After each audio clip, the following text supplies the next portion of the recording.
नमस्कार, Shivalik online classes में आपका एक बार फिर से स्वागत है। हमने शुरू की है कंप्यूटर की एमसीक्यू सीरीज़, जिसका कि आज है दूसरा वीडियो। पहले वीडियो में हमने 20 क्वेश्चन डिस्कस किए हैं। आप हमारी प्लेलिस्ट में जाके उसे चेक कर सकते हैं। आज हम स्टार्ट करेंगे क्वेश्चन नंबर 21 से। तो सवाल है कि एमएसआई स्टैंड्स फॉर, एमएसआई की फुल फॉर्म होती है मीडियम स्केल इंटीग्रेटेड सर्किट्स। देखिए, फुल फॉर्म्स काफ़ी ज़रूरी है। अगर जेईई के एग्जाम में हम कह रहे हैं कि 70 से 110 के बीच में सवाल आ सकते हैं, तो वहाँ पे फुल फॉर्म्स और फादर्स जरूर आएंगे, तो ये आप ज़रूर देखिएगा। और इंटीग्रेटेड सर्किट से क्या सवाल बन सकता है? सवाल बन सकता है कि जो इंटीग्रेटेड सर्किट्स हैं वो कौन सी जनरेशन के कंप्यूटर में आना शुरू हुए। तो इंटीग्रेटेड सर्किट थर्ड जनरेशन के कंप्यूटर में आना शुरू हुए। अगर आपसे पूछा जाए कि लार्ज स्केल इंटीग्रेटेड सर्किट कौन सी जनरेशन में आए, तो वो आए फोर्थ में। और अगर पूछा जाए कि अल्ट्रा लार्ज स्केल इंटीग्रेटेड या फिर very very large scale integrated circuits कौन सी जनरेशन में आए, तो वो होंगे हमारे फिफ्थ जनरेशन में। अगला सवाल देखते हैं। अगला सवाल है कि the capacity of 3.5 inch floppy disk is. तो 3.5 इंच की जो फ्लॉपी डिस्क होती है उसकी कैपेसिटी होती है हमारी 1.44 MB। 1.44 MB फ्लॉपी डिस्क देखिए 3 साइजेस में आती है। पहली है 3.5 इंच की, जिसका की कैपेसिटी कितनी है स्टोर करने की, 1.44 MB। उसके अलावा जो दो और हैं, एक है 5.25 इंच की, जिसकी कैपेसिटी होती है 1.2 MB की, और 8 इंच की फ्लॉपी जो है उसकी कैपेसिटी होती है 242 KB की। एक ये सवाल हमसे, एक सवाल से दो सवाल और बन गए। इसके अलावा फ्लॉपी डिस्क से क्या सवाल पूछे जा सकते हैं? आपसे पूछा जा सकता है कि ऐसा कौन सा स्टोरेज डिवाइस है जिसकी कैपेसिटी सबसे कम होती है डाटा को स्टोर करने की, तो वो भी है फ्लॉपी डिस्क। उसके अलावा पूछा जा सकता है कि फ्लॉपी डिस्क को बनाने में हम कौन सी टेक्निक का यूज़ करते हैं, मैग्नेटिक, ऑप्टिक या सॉलिड स्टेट। तो इसमें हम इस्तेमाल करते हैं मैग्नेटिक का, इसीलिए यहाँ पे डिस्क में के लिखा जाता है। जहाँ ऑप्टिक का इस्तेमाल करें वहाँ हम सी लिखते हैं डिस्क में। अगला सवाल देखते हैं। वैन स्टैंड्स फॉर, वैन की फुल फॉर्म होती है वाइड एरिया नेटवर्क। आपसे पूछा जा सकता है कि वाइड एरिया नेटवर्क का सबसे बढ़िया एग्जाम्पल आप क्या दे सकते हो, तो वाइड एरिया नेटवर्क का सबसे बढ़िया एग्जाम्पल है इंटरनेट। और कई बार सवाल पूछा जाता है बहुत सिंपल सा कि network of networks, network of networks किसे कहा जाता है, वो कहा जाता है इंटरनेट को। अगला सवाल है MICR स्टैंड्स फॉर। तो MICR की फुल फॉर्म होती है magnetic ink character recognition. Recognition, तो ये कोई ऑप्शन है नहीं यहाँ पर, तो क्लोजेस्ट जो ऑप्शन वो हम मान के चल सकते हैं मैग्नेटिक इंक करेक्टर रीडर, पर सही जो ऑप्शन होगी वो होगी मैग्नेटिक इंक करेक्टर रिकग्निशन। एक सवाल आपसे पूछा जा सकता है कि जो बैंक के चेक्स होते हैं, बैंक में जो हम चेक्स इस्तेमाल करते हैं, उसमें कौन सी इंक से लिखा जाता है, तो उसमें मैग्नेटिक इंक से लिखा जा सकता है, नहीं लिखा जाता है। और उसे हम पढ़ेंगे किससे, MICR से, मैग्नेटिक इंक करेक्टर रीडर से। क्वेश्चन नंबर 25 है EBCDIC स्टैंड्स फॉर। तो इसकी फुल फॉर्म होती है extended binary coded decimal interchange code.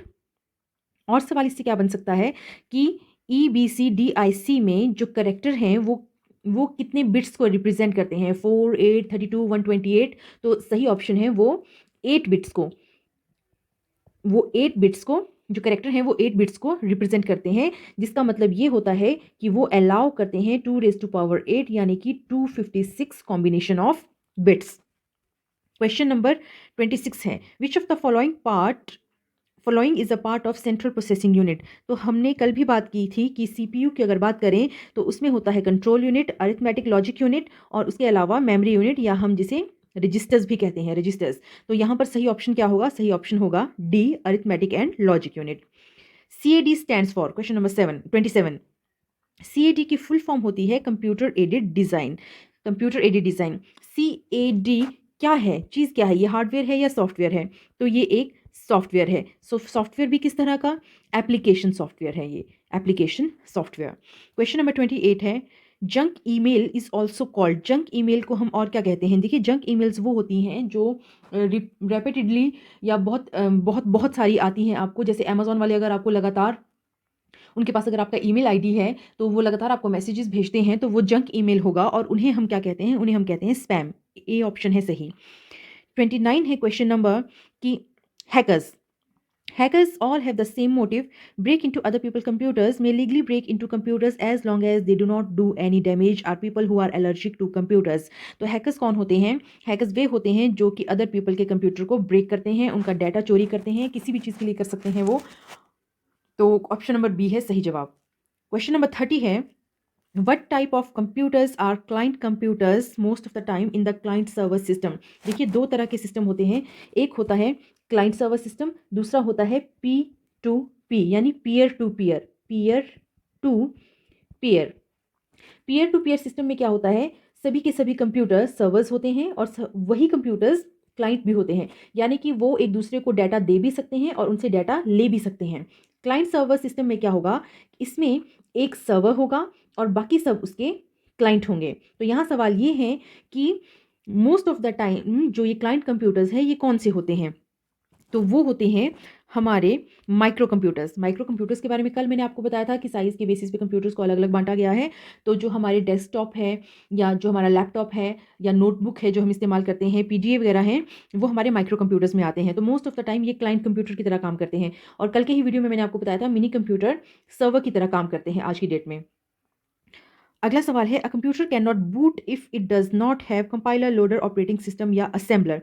सबसे पहले तो हमें जानना है कि ये बूट क्या होता है। बूट होता है कंप्यूटर ऑन होने की प्रोसेस को कहते हैं हम बूटिंग, यानी कि आप जब स्विच ऑन कर रहे हो वहाँ से लेकर कंप्यूटर में जब तक आप काम करना शुरू करते हो, कंप्यूटर का स्विच ऑन करने से लेकर जब तक कि कंप्यूटर काम करने के लिए तैयार नहीं हो जाता, वो पूरा टाइम स्पैन हमारा बूटिंग कहलाता है। कंप्यूटर बूट हो रहा है, यानी कि कंप्यूटर के ऑन होने की प्रक्रिया। ये भी दो तरह का होता है, कोल्ड बूटिंग और वार्म बूटिंग। जब आज सुबह आपने अपना कंप्यूटर ऑन किया, पहली बार ऑन किया, तो वो कहलाया कोल्ड बूट, और जब हमने उसे रिस्टार्ट किया तो वो कहलाई वार्म बूटिंग। तो किसके बिना कंप्यूटर बूट नहीं हो सकता। कंप्यूटर बूट नहीं होगा जब तक उसमें नहीं होगा ऑपरेटिंग सिस्टम। अगर विंडो ही इंस्टॉल नहीं की है आपने कंप्यूटर में अपने, तो वो बूट कहाँ होगा। क्वेश्चन नंबर 32 है, the amount of vertical space between lines of text in a document is called. एक डॉक्यूमेंट में जो वर्टिकल स्पेस होता है लाइन्स के बीच में, उसे हम क्या कहते हैं, उसे हम कहते हैं लाइन स्पेसिंग। क्या होता है ये लाइन स्पेसिंग, देखिए, अगर ये मेरी एक लाइन है और ये मेरी दूसरी लाइन है, तो इन दोनों के बीच में जो ये स्पेस है ये कहलाता है लाइन स्पेसिंग। क्वेश्चन नंबर 33 है, example of non numeric data is employ address, examination score, bank balance या ऑल ऑफ दिस। सबसे पहले हमें देखना होगा कि न्यूमेरिक डाटा कौन सा है, तभी तो नॉन न्यूमेरिक को पहचानेंगे। देखिए, एग्जाम्पल देती हूँ, मैंने अपना फ़ोन नंबर लिखा यहाँ पे 1 2 3 4 5 6 7 8 9 10 डिजिट। तो मान लीजिए ये मेरा फ़ोन नंबर है, सभी के सभी क्या है, डिजिट्स, न्यूमेरिक है। तो क्या ये न्यूमेरिक डाटा कंसीडर किया जाएगा? नहीं, ये न्यूमेरिक डाटा कंसीडर नहीं किया जाएगा जब तक कि डाटा में आप कोई ना कोई कैलकुलेशन ना कर रहे हो, प्लस माइनस मल्टीप्लिकेशन डिवीजन, कोई ना कोई कैलकुलेशन जब तक ना हो रही हो, तब तक वो न्यूमेरिक डाटा नहीं होता। तो यहाँ पे अगर हम देखें, अगर हम कहीं एम्प्लॉय एड्रेस के बारे में, मान लीजिए उनका एड्रेस है हाउस नंबर 45 शिवालिक बिहार चंडीगढ़, तो यहाँ पर ये जो 45 है, क्या ये न्यूमेरिक डाटा है? ये न्यूमेरिक डाटा नहीं है। एग्जामिनेशन स्कोर की बात करें कि अगर मैंने स्कोर किया है 80/100, तो कुछ यहाँ पे प्लस माइनस हुआ है, कुछ नंबर मेरे कटे हैं, हो सकता है कुछ और जुड़े हों, कुछ ग्रेस मार्क्स मिले हों, तो कुछ ना कुछ प्लस माइनस हुआ है। आपके बैंक बैलेंस में भी कुछ ना कुछ प्लस माइनस होता है, कोई टैक्स कटेगा, कोई इंटरेस्ट लगेगा, तो प्लस माइनस वहाँ पे भी हो रहा है। तो यहाँ पर कैलकुलेशन कहाँ नहीं हो रही है? कैलकुलेशन नहीं हो रही है हमारे एम्प्लॉय एड्रेस में, क्योंकि वो तो सिंपल एक नंबर है, हाउस नंबर। तो ए ऑप्शन है सही जवाब। व्हाट इज एम्बेडेड सिस्टम है क्वेश्चन नंबर 34। तो एम्बेडेड सिस्टम देखिए क्या होता है, ये होता है the computer and software system that control the machine.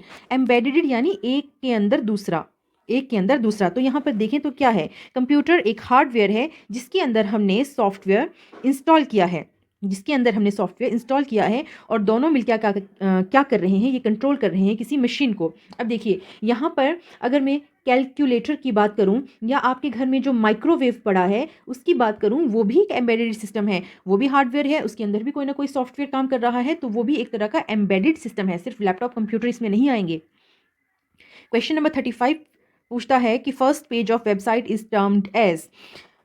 तो अगर आप कोई वेबसाइट खोलते हो, अगर आप हमीरपुर बोर्ड की वेबसाइट खोल रहे हो, तो जो सबसे पहले आपको सामने नज़र आएगा वो नज़र आएगा होम पेज। फर्स्ट पेज होता है हमारा होम पेज किसी भी वेबसाइट का। 36 क्वेश्चन नंबर है, blank is the appearance of typed character. अगर मान लीजिए यहाँ पे फॉर्मेट लिखा है FORMAT, तो ये जो अपीयरेंस है, ये जो फॉर्मेट हमें दिख रहा है, इसे हम क्या कहते हैं? इसे हम कहते हैं फॉर्मेट ही। अगर मैंने यहाँ पे कोई शब्द लिखा है, मैंने लिखा है यहाँ पे टेक्स्ट, TEXT। तो ये जो मैंने कैरेक्टर्स लिखे, ये जिस तरह से मुझे दिख रहे हैं उस चीज़ को मैं कहूँगी कि ये क्या है मेरे टेक्स्ट का, ये मेरे टेक्स्ट का फॉर्मेट है। क्वेश्चन नंबर 37 है, when a file is saved for the first time. जब आप पहली बार किसी फाइल को सेव कर रहे हो, मान लीजिए आपने MS वर्ड में कोई फाइल बनाई है और उसे आप सेव कर रहे हो, तो क्या क्या ऑप्शन है हमारे पास। A copy is automatically printed. क्या जब आप कोई फाइल सेव कर रहे हो MS वर्ड की, तो अपने आप ही प्रिंट कर लेगा? वो नहीं करेगा। It must be given a name to identify it. बिल्कुल सही बात। जब भी हम कोई फाइल सेव कर रहे हैं, हमें उसे कोई ना कोई नेम देना होगा, ताकि अगली बार मैं उस फाइल को ढूंढूं तो उसी नाम से ढूंढूं। अगला है option, it does not need a name. गलत है, ये नाम तो चाहिए। It only needs a name if it is not going to be printed. ये भी गलत ऑप्शन है, तो बी ऑप्शन है हमारा सही जवाब। Office lands which are scattered geographically on large scale can be connected by the use of corporate can, LAN, DAN या WAN। अगर मान लीजिए कोई एक लोकल एरिया नेटवर्क्स बने हुए हैं, बहुत सारे लोकल एरिया नेटवर्क्स बने हैं, 10-15 लोकल एरिया नेटवर्क हैं, उन सबको आपने क्या करना है, कनेक्ट करना है आपस में, तो किसका इस्तेमाल करेंगे? उसके लिए हम इस्तेमाल करेंगे वाइड एरिया नेटवर्क का। क्वेश्चन नंबर 39 है, where are data and program stored when the processor uses them. सवाल पूछ रहा है कि जब आप अपने कंप्यूटर पे काम कर रहे हैं, उस समय डाटा हमारा कहाँ स्टोर हो रहा है। टेम्परेली ही स्टोर होगा जब आप काम कर रहे हो, तो डाटा और प्रोग्राम कहाँ स्टोर होगा? मेन मेमोरी में, सेकेंडरी में, डिस्क में या प्रोग्राम मेमोरी में? तो जब हम कंप्यूटर हमारा ऑन है, तो जो प्रोसेसर है वो डाटा हमारा स्टोर करता है, किस में करता है? वो करता है रैम में स्टोर। जब आपका कंप्यूटर ऑन है और आपने MS वर्ड पे मान लीजिए कोई फाइल बना रहे हैं, अभी तक आपने उसको सेव नहीं किया है, तो उस टाइम स्पैन में, जब तक आपने उसको सेव नहीं किया है, आप उस पर काम कर रहे हैं, उस टाइम स्पैन में जो डाटा वो स्टोर रहता है रैम में। और रैम क्या है? रैम है एक मेन मेमोरी। क्वेश्चन नंबर 40 है, blank represent raw facts whereas blank is data made meaningful. देखिए, आप कंप्यूटर में जो डाटा डाल रहे हैं, आप कंप्यूटर में कोई डाटा डाल रहे हैं, आपने कहा कंप्यूटर को 2+2 क्या होता है, तो आपने कंप्यूटर को क्या दिए? रॉ फैक्ट्स दिए, रॉ मटेरियल दिया। आपने कहा 2+2 क्या होता है, यानी कि आपने जो इनपुट डाला कंप्यूटर में, उसे हम कहते हैं डाटा। और जब कंप्यूटर हमें 2+2 = 4 करके देगा, यानी कि पूरा मीनिंगफुल डाटा हमारे पास निकल के आ रहा है, उसे हम नाम दे देते हैं इन्फॉर्मेशन। तो रॉ फैक्ट्स होगा हमारा डाटा, और जब हमारा डाटा मीनिंगफुल हो जाता है तो हम उसे कहते हैं इंफॉर्मेशन। क्वेश्चन नंबर 41 है, what characteristic of ROM makes it useful. कि रोम के सबसे जो अच्छा करेक्टरिस्टिक है वो क्या है? चलिए देखते हैं। पहला ऑप्शन कहता है कि ROM information can be easily updated. बिल्कुल गलत बात। रोम की जो इन्फॉर्मेशन है उसको आप आसानी से अपडेट नहीं कर सकते। या तो रोम भी आगे कई तरह का होता है, प्रोग्रामेबल रीड ओनली मेमोरी, जिसमें आप सिर्फ एक बार प्रोग्राम बनाते हो, उसे नहीं मिटा सकते। दूसरा आता है EPROM, electrically programmable read only memory, जिसमें कि आपको रोम से डाटा इरेज कर सकते हो, लेकिन अल्ट्रा वायलेट लाइट से गुजारना पड़ेगा। या फिर इलेक्ट्रिकली जब आप इरेज करते हो डाटा को, तो ये सभी जो चीज़ें हैं वो आप इजीली नहीं कर सकते, इजीली अपडेट नहीं कर सकते हैं हम इसे। अगला है कि data in ROM is non volatile, that is it remains there even without electric power. देखिए, रोम में अगर आप कोई डाटा कोई बर्न कर लेते हैं, यानी कि रोम में कोई डाटा आप डाल लेते हैं, तो अगर आपकी बिजली भी चली जाए, कंप्यूटर बंद भी हो जाए, तो भी वो इरेज नहीं होता, इसीलिए उसे नॉन वॉलाटाइल कहते हैं। तो यही ऑप्शन है हमारी सही। बाकी दो ऑप्शन पढ़ने की हमें ज़रूरत नहीं है। अगला सवाल देखते हैं। Question number 42, what do you call the programs that are used to find out possible faults and their causes. जब आपको अपने सिस्टम में फाइंड आउट करना हो क्या पॉसिबल फॉल्ट्स, और उसके क्या फॉल्ट्स हैं आपके सिस्टम में और उसके कारण क्या हैं, तो उसके लिए जो प्रोग्राम है उसे हम कहते हैं डायग्नोस्टिक सॉफ्टवेयर। डायग्नोस्टिक सॉफ्टवेयर, सी है सही जवाब। क्वेश्चन नंबर 43 की तरफ चलते हैं। Which programming language are classified as low level languages. कल बात की थी मैंने, बड़ा ज़रूरी, असेंबली लैंग्वेज और मशीन लैंग्वेज हैं दो ऐसी जो कि है लो लेवल लैंग्वेज, और उसके बाद आती हैं बाकी सभी हमारी हाई लेवल लैंग्वेज। तो सवाल आपको ये भी पूछा जा सकता है कि ये जो बेसिक है इसका फीचर क्या है। तो जो बिगिनर्स हैं, जो कोडिंग सीखना चाहते हैं, वो बेसिक का इस्तेमाल करते हैं। कोबोल ये बिजनेस ओरिएंटेड लैंग्वेज है, बिजनेस ओरिएंटेड लैंग्वेज है। आपको सवाल आएगा कोबोल का निम्नलिखित में से मेन फीचर क्या है, तो ऑप्शन होगा बिजनेस। फॉर्ट्रन का पूछा जाए तो फॉर्ट्रन का इस्तेमाल करते हैं हम सवाल ऑप्शन में आपको हो सकता है मैथमेटिक्स या फिर आ सकता है साइंटिफिक पर्पस के लिए। तो सही जवाब इस सवाल में वो है असेंबली लैंग्वेज है हमारी लो लेवल लैंग्वेज।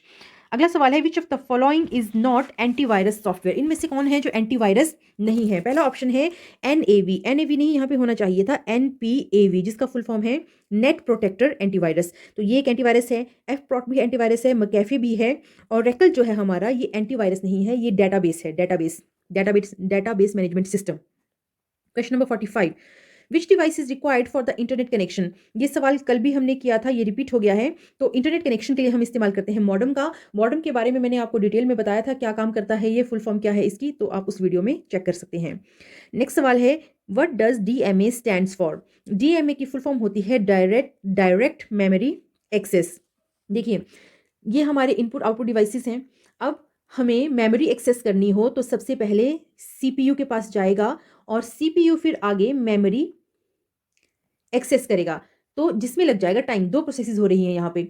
तो डायरेक्ट मेमोरी एक्सेस हमें सहूलियत देता है कि हम डायरेक्ट बिना CPU के इस्तेमाल के, बिना CPU के यहाँ पे, हालांकि हर चीज़ के लिए हमारा CPU ज़रूरी होता है, पर इस केस में अगर मेमोरी को एक्सेस करना है तो CPU से होकर हमें नहीं गुजरना होगा।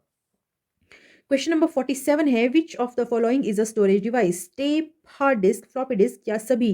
तो ये सभी के सभी हमारे स्टोरेज डिवाइसेस हैं। क्वेश्चन नंबर 48 है, when did John Napier developed logarithm. तो जॉन नेपियर ने दिया था हमारा नेपियर्स बोन, और ये दिया था उन्होंने 1614 में। अगर वहां पर 1614 ऑप्शन नहीं हुई तो हो सकता है वहां पे हो ऑप्शन 1617। तो ये आप देख लीजिएगा एग्जाम में क्या पूछा गया है। अच्छा, इस सवाल हमसे पूछा जा सकता है कि नेपियर बोन्स जो उन्होंने इन्वेंशन की थी जॉन नेपियर ने, करता क्या था वो करता था मल्टीप्लिकेशन ऑफ नंबर, और उसमें नंबर्स थे 0 से 9 के बीच में, और जो उनकी टेक्निक थी कैलकुलेशन की उसे नाम दिया गया था रैप्डोलॉजी। क्वेश्चन नंबर 49 है, a normal CD-ROM usually can store up to how much data. तो जो CD-ROM है हमारा वो स्टोर कर लेता है 680 MB। अगर 680 MB ऑप्शन में नहीं हो, कई बार नहीं होता, तो हो सकता है वहाँ पे ऑप्शन हो 700 से 750, 700 से 750 MB, तो वो आप ठीक कर सकते हैं। पर अगर 680 हुआ तो 680 सही है। लास्ट क्वेश्चन है, MIS is design to provide information needed for effective decision making by. यानी कि MIS जो हम डिजाइन करते हैं वो किसके लिए डिजाइन करते हैं, कंज्यूमर, वर्कर, फोरमैन या मैनेजर। तो MIS की फुल फॉर्म अगर आप जानते हैं तो सवाल बहुत इजी है। फुल फॉर्म है मैनेजमेंट इंफॉर्मेशन सिस्टम। तो इसका इस्तेमाल हम किसके लिए कर रहे हैं, मैनेजर्स के लिए कर रहे हैं। तो आज करेंगे 50 क्वेश्चन तक ही। अगले वीडियो में हम 51 से शुरू करेंगे। तो अगर आपको हमारे वीडियोस पसंद आ रहे हैं और आप पहली बार हमारे वीडियोस देख रहे हैं तो आपसे रिक्वेस्ट है कि हमारा चैनल प्लीज़ सब्सक्राइब करें शिवालिक, और वीडियो को ज़्यादा से ज़्यादा लोगों तक शेयर करें ताकि सभी लोग इसका फ़ायदा उठा सकें। जल्द ही मिलेंगे एक और वीडियो के साथ, तब तक आपसे इजाज़त लेते हैं। धन्यवाद।